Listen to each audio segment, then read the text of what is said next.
All right. Let's see if this is working. I guess you guys can hear me.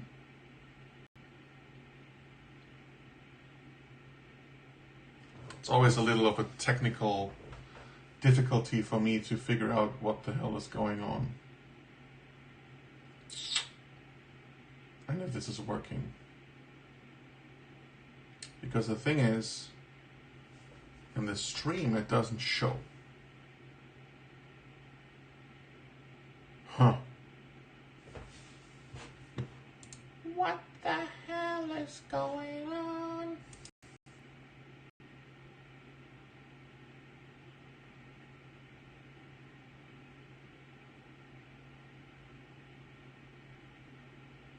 Okay. It works. Perfect. Hi. All right. I'm going to cover a couple of windows here to make it work. I really want to do this more often. And the thing is, life changed a bit right now, so I think I can stream every morning now.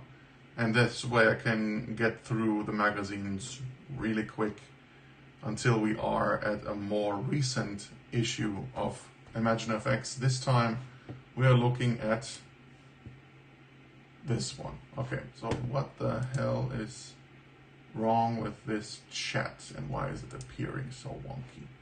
I gotta fix this. Hold on. And then down here. All right, okay. So this is the bottom. Now I can extend it here.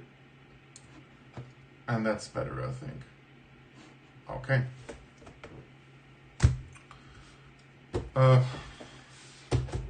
ImagineFX number 200.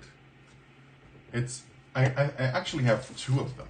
I got this one through mail, but I'm opening this one too. I like this way more. I don't like the whole, check this out, there's a new tutorial on how to be famous and all that stuff. So this sounded really, really mean, but that's essentially what it is. I don't care for that. Especially not on the cover. The light is a bit different here because I'm not using my light. I'm having the window open. So is this straight? This is almost straight. No, it's straight. Good. Okay. Let's go. Clip Studio Paint. This is Rostron. There's a new one that they're advertising with, which looks very much like AI. Just saying, it looks like AI. Maybe the reference is AI. I don't know. Oh yeah, true. Claire was still working there at this time. Scribbles from the Gods. Donato Giancola offers up works of total brilliance from the pages of his toned sketchbooks. Truth. Absolute truth has been spoken. Hi Los, hi Vida. All right.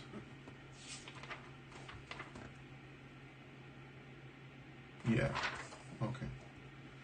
Celebrating artist in residence, Alan Williams, who's a super kind dude. Okay, I got a poster with Pamil's artwork, and this is Chantal and Ejiva, Wiley Beckett, sorry, ArtStation, ImagineFX offer. Oh, this aged poorly. Hey, you guys want to go back to ArtStation? Mm-hmm. No? I wonder why. All right, let's just see what we have here. I don't know. Workshops. Antonio Fernandez. I like to create the type of art that inspired me in my youth, says Antonio, who tells us how he grew up reading comics such as Heavy Metal, Vampirella, and Eerie, and being blown away by the fantastic art inside. I'm not familiar with your work, Antonio. This looks nice. Grady Frederick. Grady is a fantasy and sci-fi fan. Oh, fantasy and sci-fi fan. Not he is a fantasy. With a passion for detail and storytelling. I like to approach my art in a stylistic way, but maintain a level of maturity and groundedness. This is good work. I like this. Angela 1. Angela cites a range of influences including Art Nouveau, history, old masters, and more. My illustration aims to combine the things I love with the aesthetics that best suit my vision. Looks nice. I like the colors. Gonzalo Marquez. Gonzalo is a self-described art Batman, working retail by day, painting by night. I'm inspired by artists like Carla Ortiz and Alexis Briclot, who give traditional themes a very personal touch.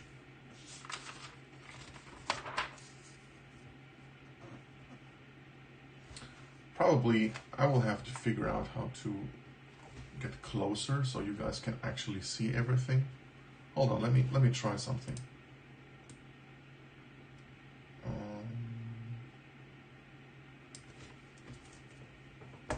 I'm gonna fix that window and get a bit closer with this.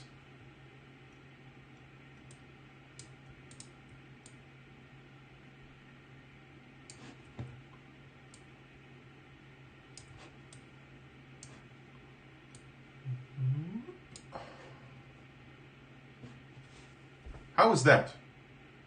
That better? It should be better. Right? Quality is probably not the same, but at least you see it bigger. Let me know what you think.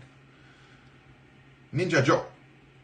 Katerina Belikova, aka Ninja Joe, has been painting digitally since 2012 after working traditionally for over 15 years. Sci-fi has always been my main theme, she says. Really cool stuff.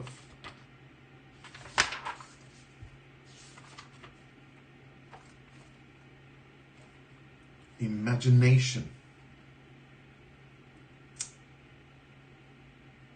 At the core of the digital art community. Ooh. What do we have? Life lessons. If you could go back in time and pass on career advice to our younger selves, what would we say? Ruth Hamilton asked 4 leading artists this very question, and their replies might help you right now. I wish you could tell that my younger self. Oh my, okay. Everybody wings it sometimes, and that's absolutely fine. When she first started out digital artist and character designer Loish struggled with imposter syndrome, feeling like everyone else knew exactly what they were doing and had fully mastered their skills. But she eventually realized that learning as you go along is no bad thing. A lot of people are just doing the best they can and adapting to different situations in life and in their career, she says. What helped me was to just jump in and wing it and always do the best I could and accept that this was enough. I usually had more skills than I thought I did, and also an ability to adapt and learn new skills based on the situation. It's funny, the same kind of conversation I recently had with my son, where I was trying to explain to him that I actually had no idea what I was doing in terms of parenting. Like, I mean, he's my first and only son, right? I wish my father would have told me that, you know, like to at least accept the fact that he is able to do a couple of mistakes and seem human before I dehumanized him in a way, right? Like when you realize your parents are not God and stuff like that. It's yeah, I don't know. It kind of ties into this, I feel, and I think he really appreciated me saying that. Where I was just like, you know, I have no idea what I'm doing. Finian. Life experiences will feed into your creative output. Building upon your knowledge of unrelated subjects contributes a ton to your growth, both as an artist and as a person, says creative director and concept artist Finian McManus, whose time spent traveling helped define his artistic style and continues to shape his work today. The more you can absorb from the world that you are passionate about and then bring back into your art, the better. Building upon your knowledge of unrelated subjects, contributes to growth. Okay. Okay, all true. Yeah, fitness there too. Hey, Zero.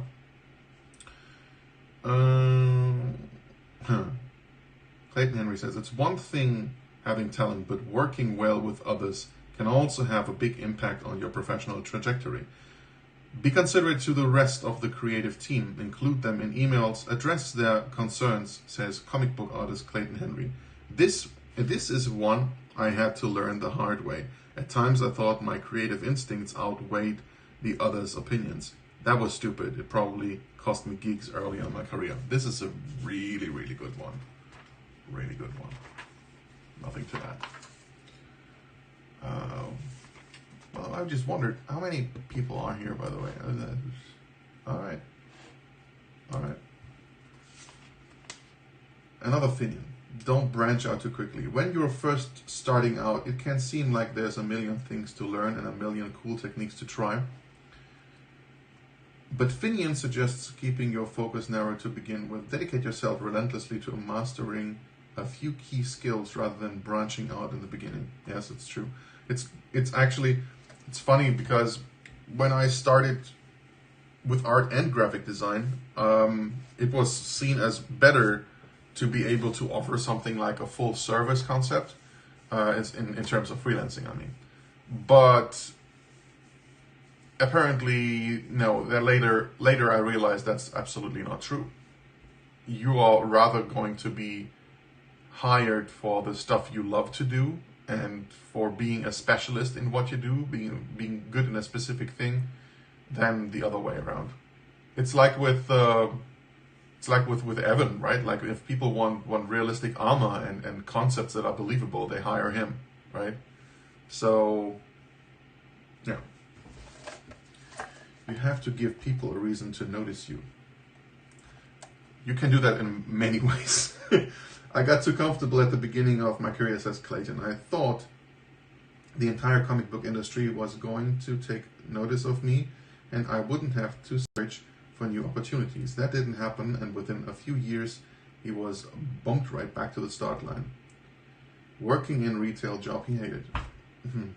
It took several months, but I used that time to work on my portfolio and get back into the comics industry. The lesson, don't get complacent. And Peter Brockhammer, who you will be able to see at Playgrounds Berlin. At the start of his career, Peter Brockhammer, an illustrator, concept artist, and character designer, and super nice guy, applied for countless 2D concept art roles and received one rejection after the other. He ended up doubting his abilities. People around me always said, "How did you not get the job? You're so talented." That always confused me because the industry showed me the opposite.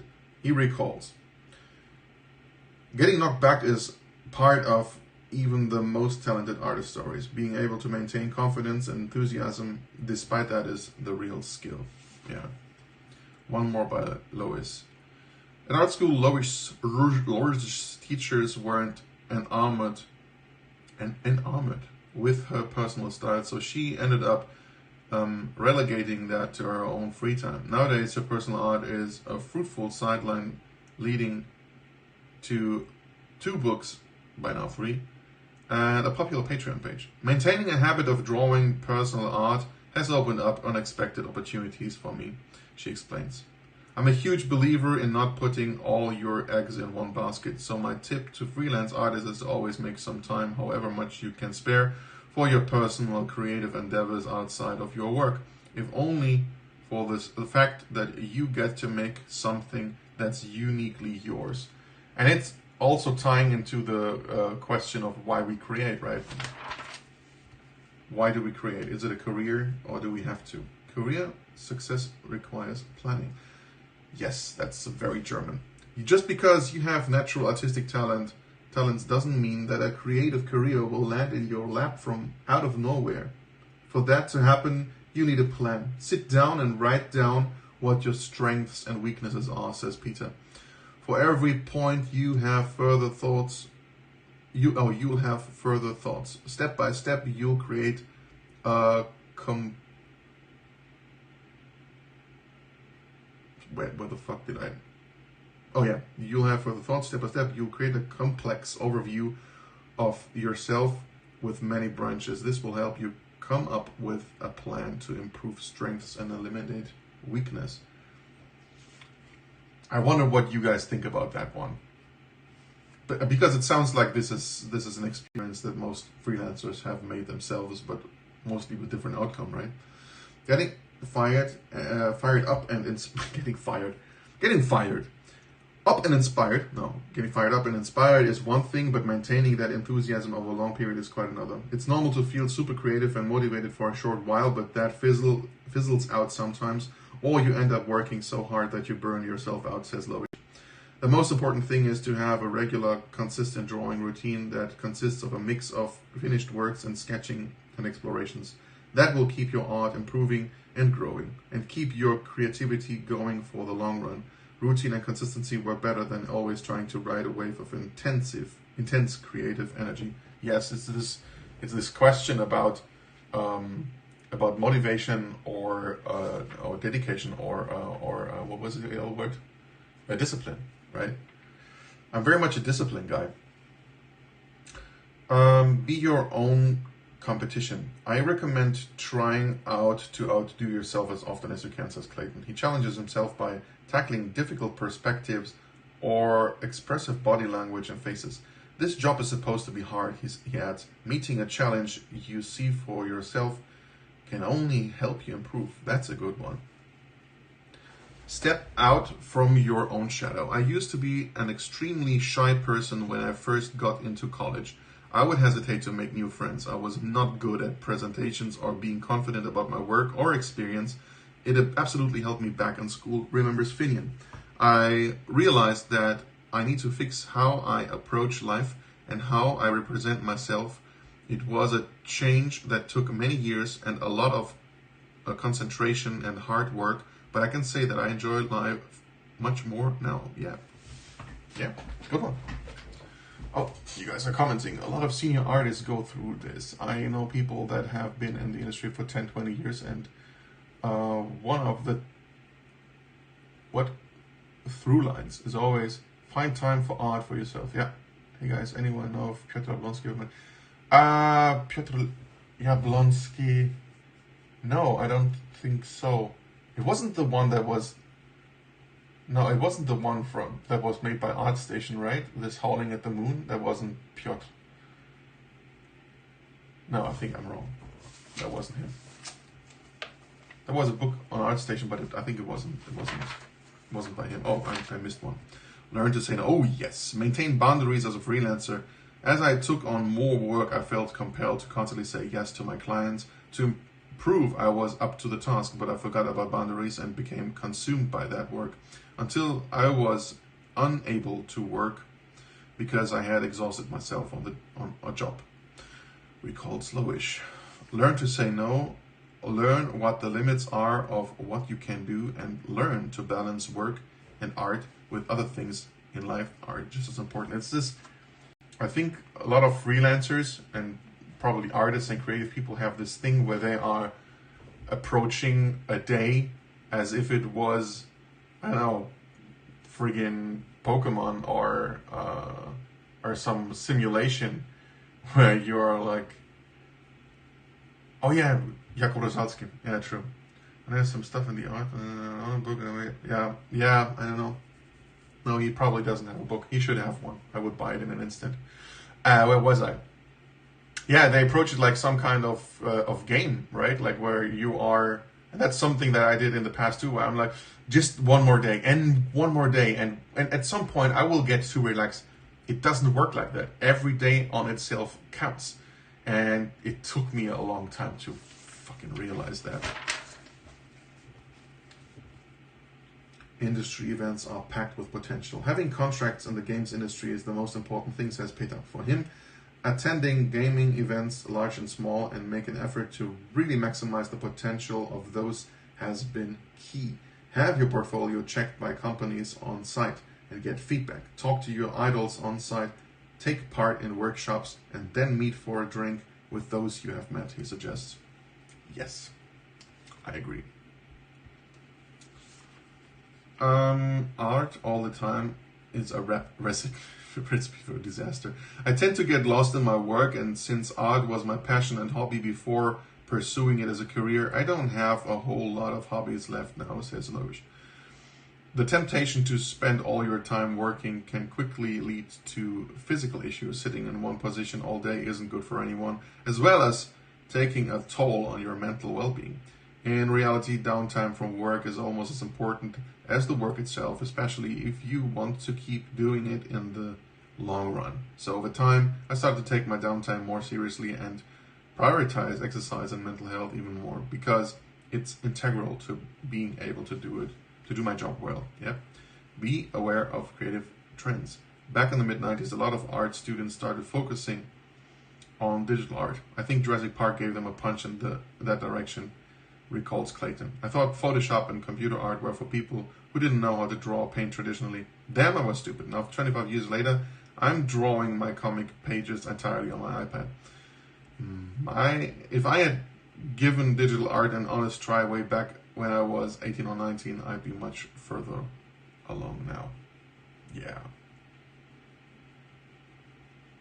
It's weird, right? Because there are people who are talking the same way about AI right now, and they just don't understand it's not the same. Well,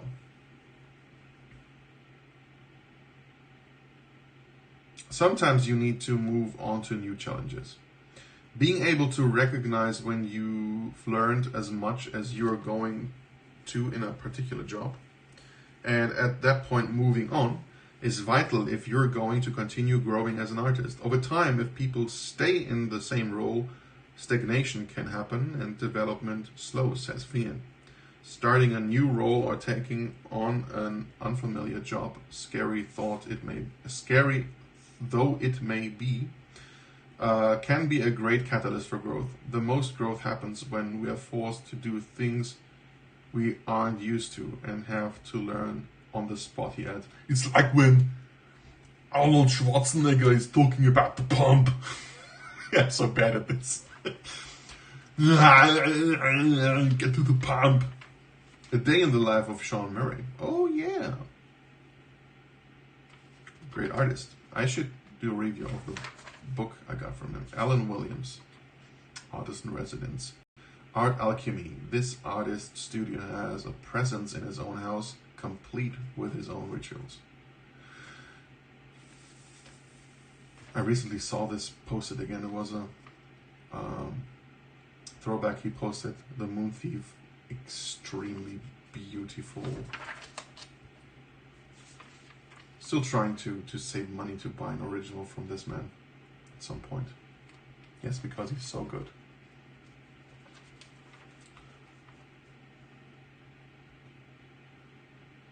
I tend to want to see the papers, pencils, and paints so that I don't forget them. Yeah.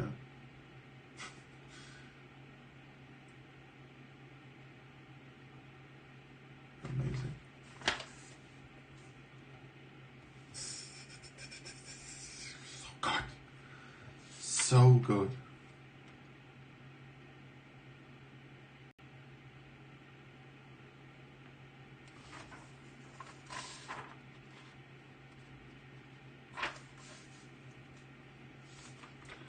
Your feedback and opinions. Opinion schmopinion.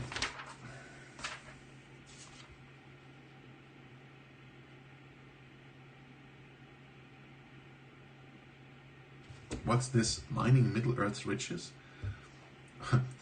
Fantasy art and fantasy literature has always been entwined, and though there have been many classic combinations since the popularization of the genres in the 19th century, it was the 29th July 1954 release of The Lord of the Rings that set generations of artistic imaginations alight.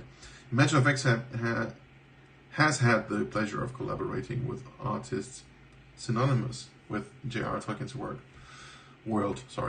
We've worked closely with John Howe and Alan Lee, whether talking about their original Lord of the Rings book illustrations or the concept work on the Hobbit films in issue 91. And as the films began to dominate everything from 2001, we've also worked closely with the army of creatives over at Weta. So many highlights from One of our favorite fantasy worlds? What? Oh, it's like a look back. Okay. I was like, what the hell is this? When you work on stuff you don't enjoy much and then get back to your favorite stuff, the most growth for me. Yep. Yep. Oh, yeah. ImagineFX's best moments. Yeah, I didn't really catch that. Procreate release. Digital edition.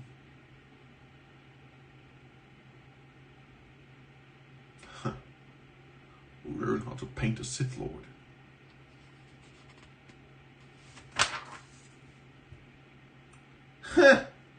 Pepper.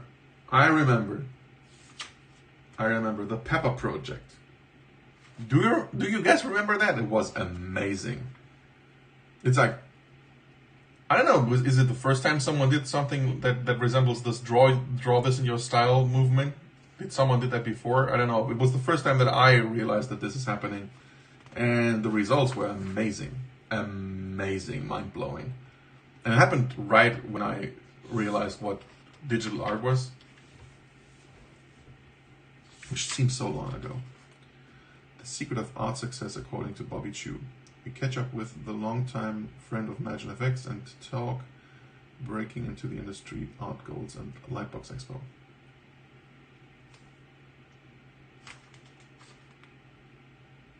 Superstars artists come to the fore. Superstars artists. I don't know. I don't like that word.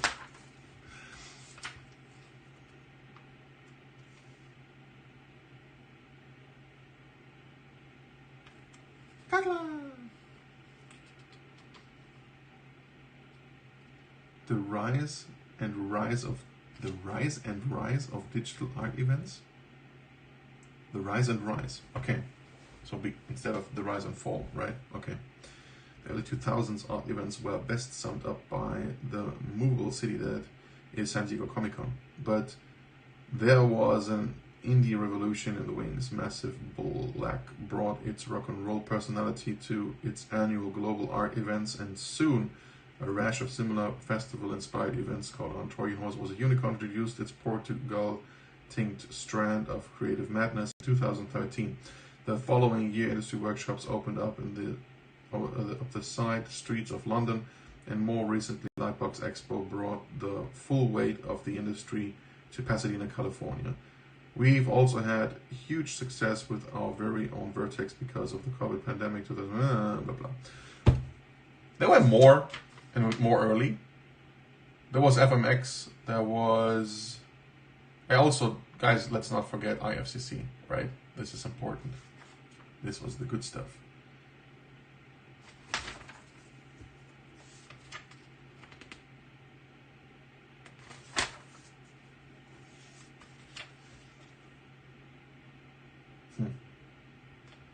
Wow.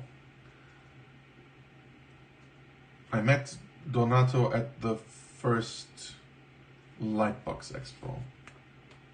I was introduced to him by Jean-Christophe Corrette. And he's such a nice guy. And seriously, like, chatting was just fun. I have fond memories of that encounter.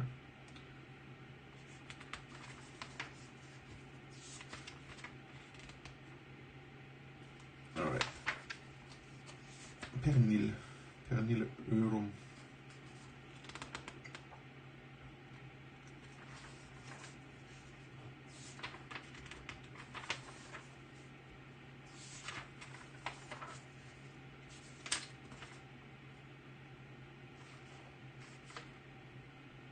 How was this not a bigger story? Hold on. Oh, there it is. They have it on, at least on the cover. Okay, good. I was like, what? Kekai Kotaki.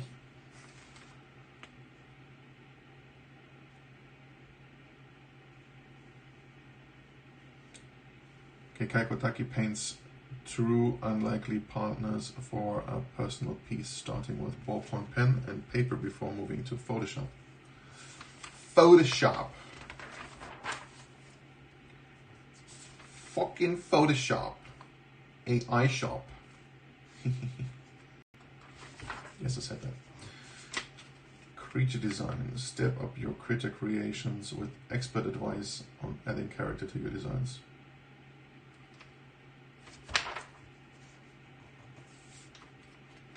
Dibujante nocturno.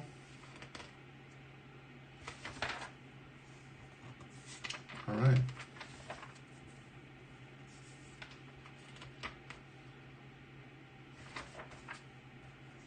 Paint iconic key art for Blizzard. Senior Viz Dev artist Will Murray talks about the process and challenges of assembling Blizzard's most beloved heroes into an epic illustration. Damn.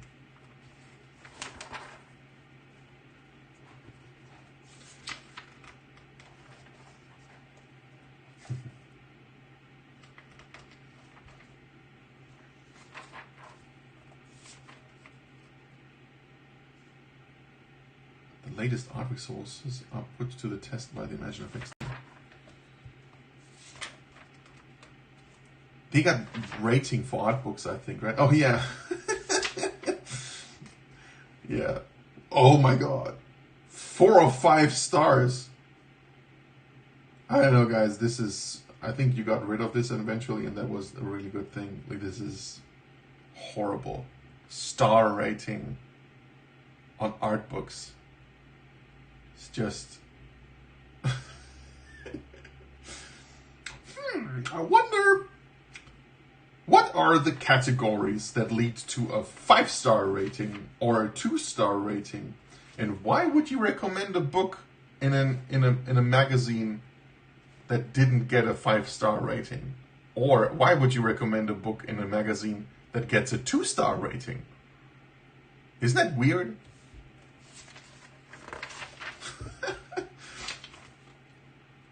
Hey, look at this. This only got 2 stars, this art book. Why would you show it? Is that like critiquing? I don't know.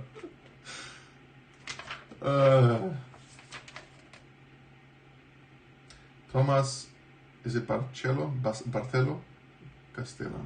In Spain, Barcelo, right? No. Is it?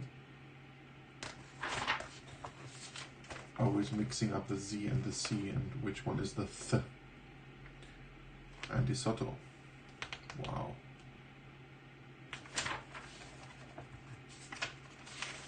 Paul Bonner.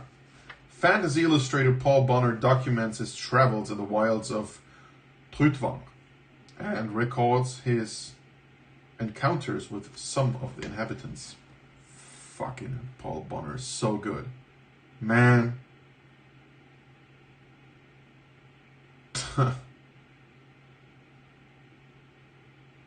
I don't know, it's just amazing. Like, Paul Bonner is like one of these artists where you check out the works and you always find something new, and it's... I don't know. I can look at Paul Bonner's work forever. I almost put together a sketchbook with Paul Bonner's work. I had like a whole folder and stuff, and then I think it didn't work out in the end. It was also like really good sketches on really crappy paper and stuff like that. It almost happened. I almost got to make a Paul Bonner book, and it was just fucking great, really good. Gerald Brom. First impressions. Travel helped to broaden the mind of this US fantasy artist. How long are we already streaming? Half an hour. Should I read this? I think I'm gonna read this. It's the last thing. Where did you grow up and how has this influenced your art? I'm an army brat, so grew up all over Japan, Alabama, Hawaii, Germany, to name a few. This influenced my art in many ways. Primarily just being exposed to so many different cultures expanded my interest, such as anime in Japan and the Gothic history of Germany with its brooding castles and such in the area that he stayed, which is like 30 minutes from where I am. Art was also the friend that I could always turn to when moving around. I not only gave not only gave me an outlet, but also as a way to be accepted into a new school. There always seemed to be a group of autistic kids who spoke the same language as me. What outside of art has most influenced your artwork? Literature. From a very early age, every time I read a good book, I would draw the characters and creatures. In my teen years, this resulted in hundreds of drawings of the Lord of the Rings and Elric. Now it's mostly my own novels that I enjoy illustrating. Can you describe the place where you usually create your art? I live in the shadow of a mountain near Seattle. I have a creek on one side, a mountain on the other. It's wet and gloomy, perfect weather to create creepy art and stories. Sounds like it. Do you have an art tool or ritual that you simply can't live without? That's a good one. I'm still 100% traditional. So obviously, my paint and brushes, and not just any brushes, but my old worn-out ones. I have nearly 100 brushes at any given time. They are all in various states of decay, and each one has its own personality. They are great for scrubbing paint around and achieving good textures. What character or scene that you've painted do you most identify with? I wrote a novel entitled Krampus, the Yule Lord. As many know, Krampus is a Christmas counterpart of Santa who's known for putting naughty kids in sacks and beating the naughty out of them. If they are really naughty, he'll then throw them into the river. And if they're really, really naughty, he'll cook them and eat them. I like Krampus. Yeah. Is making a living as an artist all you thought it would be? When I was young, I didn't have a clear thought on how it would be. I guess I imagined all working artists made a good living and had full control over all the art they did. So I was surprised at how rough the business side of art can be, especially if you're freelance. And in illustration, you're usually trying to please the client first, not yourself. So that part of it was surprising, and it took a while before I finally had control of my own work. How has your style evolved? I guess in finding my voice. As with most beginning artists, I was trying to paint like other artists I admired. This is good. It's how we learn. But it's crucial to move beyond that, for all your influences to merge and hopefully end up with something unique. This is one reason why it's important to follow many artists and have many influences so as not to look like a knockoff of someone else.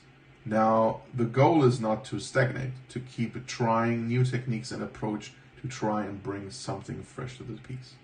What does the future hold for you? I love pictures and words, so I hope to continue writing and illustrating my horror novels as long as my hands and eyes will let me. Brom has painted art for novels, games, comics, and films. He's also an award-winning horror writer, and you can see more of his art at bromart.com. And that's it. And we end with a but! Yeah. That's it. We're through. Let me switch. Thank you for watching. Not really much to add. I'm trying to do this daily now. I will try to do it earlier too. And